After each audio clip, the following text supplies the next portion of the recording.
For more on this, we want to bring in Abdullahi Boru Halakhe. He's a security and policy analyst on Africa. Welcome to the broadcast. Thank you. So China has ramped up its investment in recent years. How has this impacted the local economies so far? I think one of the things that we need to do is just to step back a little bit and just understand where China is coming from vis-a-vis the African continent. For a very long time, African countries had limited opportunities in terms of trade and investment, and also where they can get, concessional loans. And then China came in, and China shares some of the African reality with them. And a lot of it is largely because China, the relation is largely mutual. China looks at African continent as a place where they can get raw material for their ever-expanding industries. Africans are looking at China, which, a few decades was more or less in similar circumstance, but now has taken off. So I know the Belt and Road Initiative is actually affecting Africa. Tell us a little bit more about this. I think what is happening for most of the African countries, particularly that are closer to the Indian Ocean, that is where the belt, is going. And it's largely, part of an old trading route that has been happening between African countries and China, Far East, including India. But now more modern, now more, shorter, because if in the past they used to do dhow, now it's boats. Mm-hmm. So it is something that African countries are looking at as an opportunity for them to leap, because Africa right now, the median age is something like 30 years.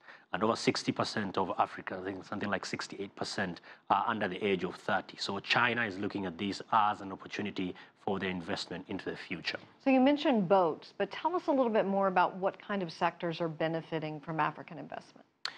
For most of the African countries, the main sectors that has benefited tremendously from Chinese investments are mining sector. Mm-hmm. If you look at countries like, for instance, Zimbabwe now, the president is in China, has been in China for the last 5 years for a visit.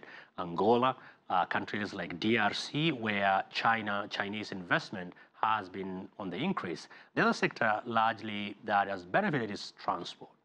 If you look at some of the top 10 large-scale infrastructure projects across Africa, you can start from Algeria if you want, come down west, the south, come to the eastern part. Some of the largest transnational roads that are being constructed, some of the largest, standard gauge railways that are cutting across 4, 5, 6, 7 countries in some instances, all of them are being done by Chinese.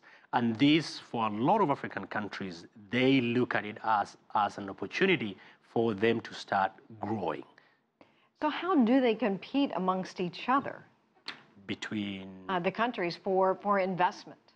They do a great deal of lobbying, but the good thing is they all try and sell their comparative advantage to see who will benefit the most. For instance, the standard gauge railway that passes through Kenya, Tanzania, Uganda, and there are plans to probably even push it to Rwanda. All these countries are they are different levels of development. They've got different natural resources that they can provide to China. So all of them are selling it as one project, but then they all, individually have their own projects that China is interested in. Is America not trying to keep up? They're trying, but the thing is, in the late 80s, 90s, Western countries, particularly the United States and the UK, were biggest players. All of them had a leg up, particularly for the former British colonies, because the British, the language of education, most of the Kenyans or African countries have gone to Britain to get educated. Same with the United States. Mm-hmm. But increasingly, some of these conditions for which they get the loans, some of the trade agreements were lopsided. And so for most of African countries now, it is an opportunity where now you have United States, you have on one side, leading the Western countries, and on the other hand, you have China.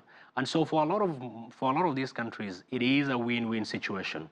There are certain things that Chinese are very good at, the hardware part, there are certain things, largely technology, where the United States and the UK and Western countries are good at. It's a case of, it's not a case of either or, but rather what makes the most sense. And so for a lot of African countries, this is an opportunity.